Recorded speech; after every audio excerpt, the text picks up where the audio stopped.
PDP Youth Frontier, Usman Okai Austin, who is live in the studio with us.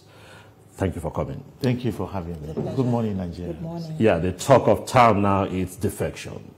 The PDP umbrella is leaking and the APC broom is sweeping everything in. You're from the PDP. How do you feel that your party is hemorrhaging now? Yes, there's a problem which nobody will wave it aside with a mere political talk. But that is not an end. You know, just as it was announced by the PDP NWC meeting about the decamping of the governor of Delta State. It is not new, and I said it while I appeared here last week, that there's nothing new, there's nothing strange in the big wig decamping. But what is more important is what are the people saying? How popular is the decamping? If you observe the Delta State, I can tell you authoritatively, yes, there's a problem within the PDP, but Delta is not among the big states that anybody can even count on to become a president. So the issue of Okai or the Governor Sheriff decamping shouldn't be given much more attention. And if I'm the president or even the party that is enjoying these people, they have to be very, very careful of it again. You remember in the last election, Okai was a running mate of Alhaji Atiku Abubakar. Even as a sitting governor, the Labour Party won that state. The presidential election. I'm sure you are aware of that. So even at that, the Labour Party that won, the Labour Party was not able to even be declared the real winner of the last election. Okai couldn't deliver his own state for his own election. So the issue of Okai and the sheriff decamping shouldn't be over-exaggerated. There's nothing new about that.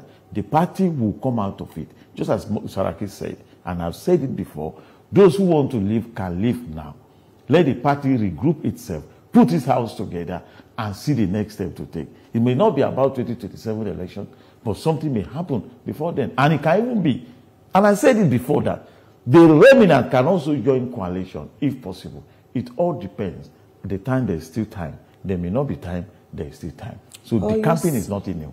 You are saying that there's nothing to worry about, and yet almost on a daily basis we see people leaving the PDP and it's almost becoming a shadow of itself. And yet we are yet to see the party, hold any major meeting to calm frayedness or, talk to aggrieved members involved. When are we likely to see a meeting? There was a meeting yesterday at the PDP Wadata Plaza. And just as I said, this movement from one party to another is happening in the southern part of the country. And that shows that the politics of the coming 2027 may not be about PDP and APC. It may be about a particular region against another region. I don't know if you get it now. And when the big wigs are moving and the policy is not okay with the commoners, then the president should be afraid of the movement of the people. I said it before, Obi did what he done in the last presidential election without even a sitting House of Rep member. So Nigeria's political orientation is changing. The citizens are getting wiser politically. And some of these big wigs you are calling, the time may come, they may not be able to even deliver their polling unit. I don't know if you get it now. So it's not about the big wigs, it's not about the people moving, it is about the ordinary citizens of the country. How are they feeling about the impact of the government? But you're saying that this decamping is happening just in the south. You have seen movement also in the north, from the NNPP to the APC, not necessarily from the PDP. There's one thing with politics. Where I am a king, and if Okai is coming there, more powerful than I do, or more stronger than I do, I may not likely work under him. And in this game of political mathematics, what we should be afraid of is how committed are the current APC members from the other regions. You say NNPP are going. Okay, what of the APC people in the north? Okay, how committed are they to the party? So I'm afraid of a member of a party who will not leave the party and work against the party. Now let's look at from what you have said. There are some dynamics that's on ground now. You said it's likely going to be one region versus the other region. Yes. But other political analysts look at it this way, that the president is rallying his base because he's primarily from the south. Good. Now, ahead of 2027, he's bringing in the south to be solid behind him. Then the factor in 2023 that You needed the North desperately. It's still there you will need the North. But if you have the South supporting you, unlike in 1999, the South didn't support President Obasanjo. It was the North that gave him all the victory. Yes. But this time around, this president is going to the next election with a solid base. And if you have a sitting president that has a base, his own base supporting him, it's like a walkover. Don't you think so? I disagree with you because he won through the Northern support. And that's why the North... And he has not lost the North. Okay. He's bringing the South. No, one of the key men, his Aquaman, the promoter of even this Muslim ticket, the one who insisted, who stood on his ground that the president must go to the southern part, is Malam Nasiru El-Rufai. No. He's one of them in their primary. If you observe, Yahya was there.